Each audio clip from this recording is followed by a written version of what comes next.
Olá, turma, tudo bom com vocês? Então vamos continuar, né, as atividades de história, as aulas de história dessa forma, né? Como a gente não pode se encontrar ainda, vou estar enviando então os vídeos para vocês, tá? Além do material escrito já que eu enviei, estou fazendo o vídeo aqui para mostrar para vocês o nosso conteúdo de hoje, tá bom? Pessoal, então a gente vai continuar, né, o nosso assunto da última aula, que foi a Primeira Guerra Mundial. Nós vamos então entender como que essa guerra, quais foram as fases, né, desse conflito, e também vamos entender a participação do Brasil, ali que teve uma participação, né, meio tímida, mas participamos dessa guerra também. E vamos entender então a importância que teve esse período pós a Primeira Guerra Mundial. Já falei para vocês, né, que tivemos a Primeira e a Segunda Guerra Mundial. Para ter a segunda, a primeira teve que acabar, né? A gente vai estudar então hoje que o fim da Primeira Guerra marca também um processo já de início da Segunda Guerra Mundial, tá bom? E esse conteúdo, então, a gente vai estender ele, né, nas próximas aulas, porque ele é uma continuidade, né? Como eu falei agora para vocês, a gente não pode estudar a Primeira Guerra Mundial e pensar que ali acabou e a Segunda Guerra começa por outros motivos. Então a gente vai estudar dessa forma agora, tá? Pessoal, antes de iniciar, né, os conteúdos de hoje, vamos fazer aquela revisão, né, dos conteúdos que a gente viu na última aula. Então nós estudamos então que os motivos que levaram, né, à Primeira Guerra Mundial, e eu destaquei lá para vocês alguns, né? O primeiro então seria o imperialismo, que era o que os países então lá da Europa queriam se tornar grandes impérios. Então para isso eles acabaram indo na Ásia e na África, né? E tomando conta ali dos territórios. E nesse mapa mostra, né, como foi a partilha da África, como que eles dividiram o território africano. Porém, né, a gente sabe que lá na África existiam então pessoas, existiam sociedades que estavam ali organizadas de uma forma independente, né? Eles não queriam saber que de outros países vir ali tomar o lugar para si. E esse colonialismo, né, que a gente estuda imperialismo e colonialismo da África, ela reflete então problemas atuais, né, até os dias de hoje. E nesse mapa, então, a gente conseguiu, né, até o mesmo mapa da última aula, entender que alguns países tiveram mais territórios que outros. Então, isso gerou revolta, né, pelos países que tiveram menos territórios nessa divisão da África. Nós também vimos, então, o nacionalismo, que eram movimentos em que algumas nações queriam formar países, né, com pessoas oriundas dos mesmos antepassados, né? Então tínhamos os povos germânicos, tinham as mesmas culturas, os povos eslavos que tinham a mesma cultura, e existiam então movimentos para fazer com que esses países que tinham essas pessoas se tornassem um país só. Também vimos que os países estavam se organizando, se armando, né, cada um de uma forma diferente, porém existia uma certa corrida armamentista, onde um país queria sempre estar na frente do outro, porque eles sabiam que uma hora ou outra essa guerra iria acontecer. Tanto é que aconteceu, né? E para que os países então ficassem mais seguros, eles formaram então grupos chamados alianças. Nós estudamos duas, né? A Tríplice Aliança e a Tríplice Entente, que eram os dois principais grupos ali, as principais alianças da Europa. E nós vimos então que todos esses fatores, eles estavam nos dizendo, né, dizendo para as pessoas que a qualquer momento poderia então estourar uma guerra. E o estupim, né, o fato que iniciou essa guerra foi a morte do Francisco Ferdinando, que a gente viu na última aula, que ele era então o herdeiro lá do Império Austro-Húngaro. Lembro do Império que não existe mais hoje, né? Então essa morte deu início então à Primeira Guerra Mundial. E nós também vimos ali, né, um assunto um pouco separado, que foi o uso dos animais, né, na Primeira Guerra Mundial. Então, o uso de cavalos, de cachorros, de pombos, enfim, vários tipos, né, espécies de animais que foram usadas na Primeira Guerra Mundial. Então, vamos lá. Pessoal, na aula de hoje a gente vai estudar primeiramente as fases, né, as fases da guerra. Nós tivemos então a Primeira Guerra Mundial dividida em três fases, tá? A primeira fase é chamada de fase de movimentação, então é o início da guerra.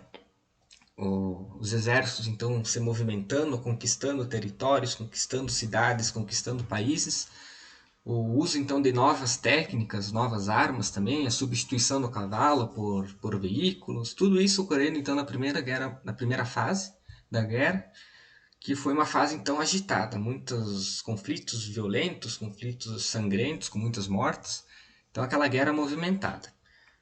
Porém, os países então perceberam que se continuasse essa guerra movimentada, os exércitos iam ser dizimados logo, então eles se preocuparam em conquistar territórios, se fixar em territórios, para que existisse ainda exército, né? Porque o número de mortos estava só aumentando.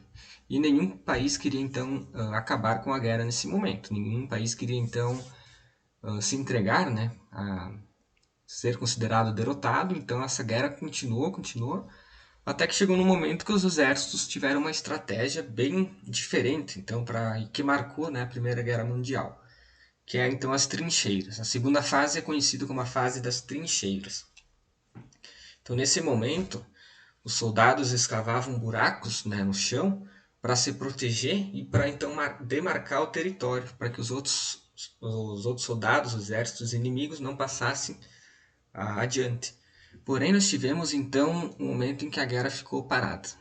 Ninguém queria sair do seu local para tentar arriscar e ganhar outro território, e também ninguém queria recuar. Então, os soldados acabavam vivendo nessas trincheiras. Essas trincheiras, pessoal, como vocês podem ver nas imagens aqui, elas eram desde pequenas, como essa aqui, então trincheiras estreitas até trincheiras bem grandes e equipadas, inclusive algumas com passagens subterrâneas, com pequenos alojamentos, até pequenas cozinhas improvisadas, porque os soldados ficavam ali por muito tempo. Porém, enquanto eles ficavam ali, eles enfrentavam chuvas, temporais, calor, umidade, animais como ratos, doenças, pestes, então era um local desumano. Muitos soldados morriam dentro das trincheiras sem serem mortos por outros inimigos. E teve momentos que a distância entre uma trincheira e a trincheira do inimigo era menos de 1 quilômetro. Tem relatos de trincheiras que você conseguia ver o inimigo sem uso de binóculos, sem uso de lentes, né, maiores, porque eles estavam próximos, mas nenhum queria arriscar perder esse território nessa parte ali que você estava comandando, né, digamos assim, e correr o risco de ser mortos então. E essa imagem aqui, pessoal, essa aqui que está aqui em cima de mim aqui, vocês conseguem ver então que eles usavam as máscaras, né? Nesse momento da guerra já tinha o uso daqueles gases que eu falei para vocês, né, um pouco na nossa última aula. E um gás jogado dentro da trincheira era praticamente a morte certa. Uma curiosidade, pessoal, que até vou falar na próxima aula, eu vou adiantar para vocês, que o Hitler, que a gente vai estudar depois, que foi das pessoas mais famosas do último século, se não a mais famosa, lutou na Primeira Guerra Mundial, soldado da Alemanha, e nesse momento então ele foi atingido por esses gases, né? E ele acabou saindo da guerra por esse motivo. Então ele era soldado da Primeira Guerra Mundial, e a gente vai entender na próxima aula como que ele se tornou essa personagem tão importante, né, e que marcou a história da humanidade. As trincheiras, então, como eu falei, pessoal, a gente vai visitar agora um local onde tinham as trincheiras, tá? Outra curiosidade das trincheiras é que se somar toda a quilometragem de trincheiras que existiu ali na Europa, a gente poderia então dar a volta ao mundo pela quilometragem. Então eram muitas trincheiras mesmo, algumas delas feitas de forma precária, outras mais equipadas. Mas como eu falei, foi uma fase marcante da Primeira Guerra Mundial por causa das mortes, das doenças e do sofrimento então dos soldados. Vamos então ver, né? Vou visitar agora alguns locais que existiam as trincheiras para depois a gente voltar então e falar da outra fase da guerra. Pessoal, então aqui eu achei algumas, tá? Algumas trincheiras que foram preservadas, tá? Então aqui é como se fossem grandes valas, né? Feitas no chão. E os soldados então ficavam aqui se protegendo, enfim. Aqui algumas passagens subterrâneas, tá? Então aqui também temos exemplos aqui, ó. Tem uns telhadinhos. Então locais preservados, né? Da Primeira Guerra Mundial. Deixa eu ver se eu consigo achar mais algum aqui. Vamos ver só um pouquinho. enfim, campos de batalha, né? Esse aqui é lá na Bélgica, mas tem vários locais do mundo, né? Da Europa, né? Vários locais da Europa que ainda preservam essas trincheiras. Inclusive tem muitos turistas que vão visitar nesses locais. Deixa eu ver. Aqui também na verdade é o mesmo, né? Aqui nem a gente não consegue ver mais para trás aqui as trincheiras, algumas instalações que eram usadas para a época. Aqui tem uma pessoa, né, dentro da trincheira. Mas era basicamente isso. Como eu falei lá nos slides agora há pouco, né? Então locais apertados, né, que não tinham higiene e que os soldados acabavam sofrendo muito. Beleza? Vamos voltar lá para nossa aula agora. Então a terceira fase da guerra, que foi a última, né? A parte final da guerra, ela foi marcada então pela entrada dos Estados Unidos no conflito. É importante porque os Estados Unidos, né, fica na América, então bem longe da Europa. Os Estados Unidos então entra porque tinha todo um envolvimento econômico, né? Os Estados Unidos se torna então a grande potência econômica nesse momento. E ele vai então e luta, né? Ajuda a Tríplice Entente. E a Tríplice Aliança então acaba sendo derrotada. Pessoal, então o Brasil ele participa, né, desse conflito da primeira Guerra Mundial, ou da Grande Guerra, né? Eu já expliquei para vocês porque era chamada de Grande Guerra, de algumas formas, tá? Mas por que o Brasil entrou na guerra? Então o Brasil ele declara guerra contra a Alemanha, por quê? Um navio brasileiro, então, ele foi afundado por submarinos alemães. Os alemães, então, falaram que todo navio que chegasse próximo à Europa, próximo, então, aos países inimigos, Inglaterra, enfim, França, né, todos os inimigos da Alemanha, seria, então, afundado ali no Oceano Atlântico. E o Brasil, então, tinha um navio que estava ali, mais ou menos nessa região, foi afundado e, perante isso, o Brasil, então, declara guerra contra a Alemanha. O Brasil, então, ele envia alguns aviadores lá. Deixa eu até mostrar aqui para vocês, pessoal. Os aviões, né, foram uma das armas, né, utilizadas no início no início não, mas ali na terceira fase, né, da Primeira Guerra Mundial. E alguns aviadores, então, brasileiros tinham algumas técnicas, né. Inclusive, alguns deles participaram de voos aqui na Guerra do Contestado. A gente tem alguns casos de aviões que caíram, né, aqui próximo à nossa região também. E esses aviadores, então, já tinham alguma experiência, foram lá auxiliar na Primeira Guerra Mundial. O Brasil também envia alguns médicos, enfermeiros e medicamentos, porque, claro, né, numa guerra vai ter vários feridos, várias pessoas machucadas que vão precisar de cuidados. Temos aqui uma imagem, né, de um galpão com uma grande quantidade de soldados, então, sendo atendidos, soldados feridos. Era uma imagem comum, né, infelizmente, lá na Primeira Guerra Mundial. Pessoal, então a gente se encaminha para o fim da guerra. Teve alguns motivos, tá, que fizeram com que a guerra acabasse. Primeiro, a Rússia estava passando por problemas, conflitos internos, né? A Revolução Russa estava acontecendo neste momento. Então a Rússia decide sair da Primeira Guerra Mundial para focar nos problemas internos. Tem a entrada dos Estados Unidos, que eu já falei, né, nesse ponto antes. E nós temos também a Alemanha, que estava ali isolada, cercada, não conseguia avançar para os outros territórios e cada vez perdendo mais força no seu exército, nas suas armas e tudo mais. E claro, a Europa estava então destruída, né? Toda a guerra vai destruir um local, imagina 4 anos de guerra, a Europa então estava muito destruída. Nesse contexto, né, os países pensam que já está na hora de acabar a guerra, né? Já está na hora de encerrar esse conflito, porque a Europa vai ter que ser reconstruída, né? Então, casas, edifícios, pontes, locais públicos totalmente destruídos que precisavam então ser refeitos para que a Europa conseguisse se reerguer, né? Então, esses fatores contribuíram para que a guerra então chegasse ao seu fim.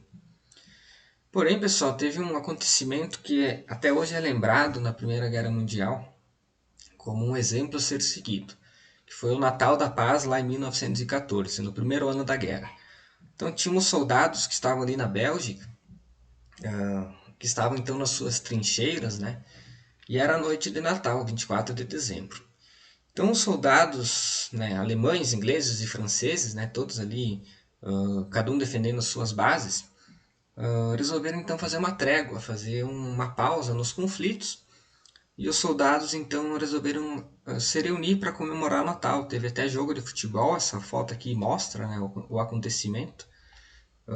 Um jogo de futebol ali entre soldados, teve, né, um jantar, né, com os poucos alimentos que eles tinham ali. Então eles largaram as armas e comemoraram. Então por alguns dias eles tiveram esse acordo de paz, porém, né, infelizmente, depois tiveram que voltar aos seus locais para combate. Então, como alguns historiadores falaram, teve pessoas que jogaram futebol junto e depois um matou o outro, porque os soldados, né, precisam seguir ordens.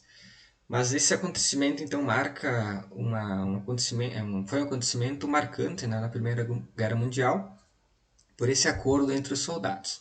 Isso mostra que, na verdade, a guerra é feita por pessoas, né, que não vão para a guerra. Os soldados que estão lá na guerra muitas vezes estão lá sem culpa, e quem declara a guerra contra outro país geralmente fica no escritório, fica lá no governo e não vai para os campos de batalha. Pessoal, então a guerra finaliza, porém, mesmo que a guerra acaba, né, é feito então alguns tratados para que a paz seja estabelecida. O mais famoso desses tratados, então, é o Tratado de Versalhes. O nome desse tratado é porque foi realizado ali os encontros no Palácio de Versalhes, lá na França. E desses encontros, então, saiu o Tratado de Versalhes. Ele reúne, então, os países considerados vencedores, né, na Primeira Guerra Mundial. E esses países, então, decidem que a Alemanha foi a culpada da Grande Guerra. A Alemanha, então, seria o país que foi culpado da Primeira Guerra Mundial. A Alemanha, que já saía derrotada, né, desse conflito, então deveria ter o exército limitado, devolver os territórios que conseguiu durante a Primeira Guerra Mundial, pagar indenizações, então pagar dinheiro aos países que foram considerados vencedores. E essa indenização, ela, por muitos anos, a Alemanha vai demorar a pagar, né, a indenização da Grande Guerra. Porém, ser tratado, né, no momento, claro, eles não perceberam, né, eles queriam a paz mundial, mas ele vai ser um dos motivos que vai dar início na Segunda Guerra Mundial. A Alemanha sendo culpada e tendo todos enfim, exército limitado, territórios que deveriam ser devolvidos, né, todas essas decisões contra a Alemanha, os alemães então vão se sentir prejudicados, claro, né, e vai ter um certo descontentamento por alguns líderes, inclusive o Hitler. E esse tratado, então, como eu falei, a gente vai estudar lá na Segunda Guerra Mundial, que foi o início, né, da Segunda Guerra Mundial. Por isso que uma guerra não pode ser dividida, né, a primeira e a segunda não podem ser divididas, elas têm um contexto que envolve as duas. Pessoal, então a guerra acaba, né, nesse momento, e alguns países, então, eles reagem de forma diferente ao fim da guerra. A Alemanha a gente vai estudar na próxima aula, os Estados Unidos também, o Brasil mais nos próximos conteúdos, né? Mas a gente já viu uma parte, né, que o Brasil sofre com a crise do café. Nesse meio tempo, entre as duas guerras, o Getúlio Vargas assume o poder. Então nós já vimos, né, um pouco disso. Os Estados Unidos, então, depois da guerra, como ele se saiu um dos países vencedores, né, ele se torna a maior potência do mundo, a maior potência econômica. Pensando nisso, eles resolvem, então, iniciar o consumismo americano. Esse consumismo ele tem um lema, né, uma frase que era o estilo de vida americano. Nada mais é do que consumir produtos que até então não eram tão consumidos. Temos aqui uma imagem, né, uma propaganda da época. Então, churrasqueira, temos aqui, eu acredito que seja uma guitarra, né, um instrumento musical, barcos, bicicletas, comidas industrializadas, brinquedos, piscinas, cortador de grama, tudo isso que até então não eram tão consumidos lá nos Estados Unidos. Quando as pessoas começam a consumir, né, as empresas começam a produzir mais para ter mais lucros. Então, através do consumismo e da propaganda, as empresas conseguem enriquecer de uma forma nunca vista antes, sendo que a década de 20 ainda é conhecida como os anos felizes, a década de 1920. Isso nos Estados Unidos, tá? Lembrando que nós estamos falando só dos Estados Unidos agora. Porém, né, esses anos felizes eles vão terminar no ano de 1929, que a gente já estudou um pouco lá na crise do café, né, que foi a queda da Bolsa de Valores de Nova York. Nova York era a cidade mais importante dos Estados Unidos. Nós tínhamos então a Bolsa de Valores de Nova York, que era a principal bolsa de valores do mundo. que é uma bolsa de valores? É onde uma empresa resolve vender pequenas partes, né, dessa empresa para quem quiser comprar, para acionistas. Então ela vende lá pequenas porcentagens que são chamadas de ações e as pessoas vão comprar. Se a empresa estiver dando lucro, a pessoa que comprou vai ter lucro também. Mas se a pessoa começa a ter prejuízos, as pessoas vão ter prejuízos também. E chegou um momento então que algumas empresas lá dos Estados Unidos começaram a ter prejuízos. As pessoas então preocupadas, os acionistas, né, tentaram vender as suas ações, né, as suas pequenas partes da empresa, porém ninguém queria comprar, né, porque as empresas estavam tendo prejuízo. Então, de uma hora para outra, teve então essa queda, né, da venda de ações.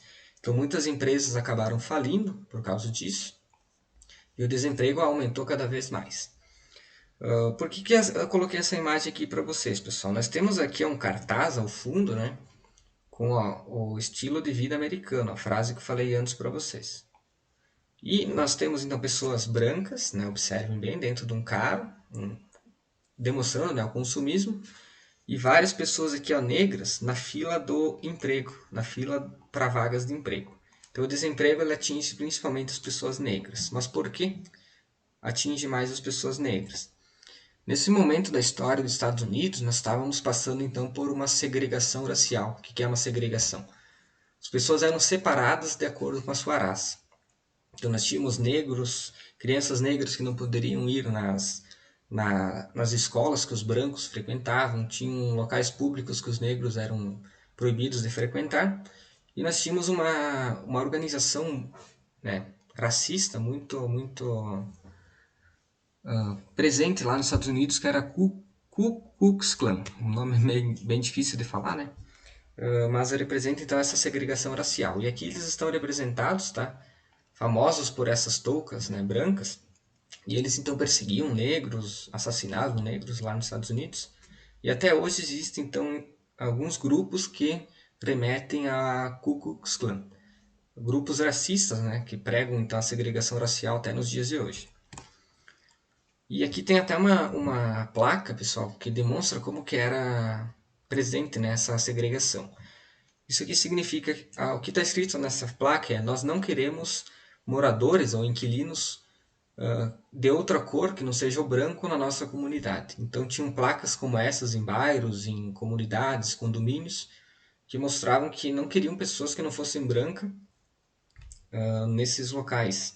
Então a segregação era muito presente, muito forte, porém ela era amparada por leis, existiam leis que permitiam que a segregação existisse. Hoje a gente já sabe que as leis são um pouco diferentes, mas mesmo assim ainda acontecem casos de racismo e segregação na nossa sociedade. Pessoal, então na próxima aula a gente vai estudar como que a Alemanha do Hitler e a Itália do Mussolini, como que esses dois sujeitos aí chegaram ao poder e se tornaram as pessoas mais importantes ali da Europa no século XX. Então a gente vai estudar como é que a Alemanha e a Itália reagiram após a Primeira Guerra Mundial. Já vai entender como que começou, né, a Segunda Guerra Mundial. Beleza, pessoal? Por hoje é isso, tá? Quem tiver dúvidas, lembrem de me chamar lá no WhatsApp. Eu posso estar dando sugestões de vídeos, de material, de visitas, de sites e tudo mais, para vocês estarem tendo mais conhecimento sobre esse conteúdo, tá? Lembrando que no YouTube a gente tem muitos vídeos, é só vocês procurarem aí, tem canais que eu já falei para vocês, né, bem famosos, Nostalgia, Nerdologia, canais que tem vídeos até, né, mais dinâmicos, mais práticos para vocês estarem olhando também se vocês preferirem, tá? Por hoje é só, pessoal, até a próxima aula, se cuidem, aquele abraço.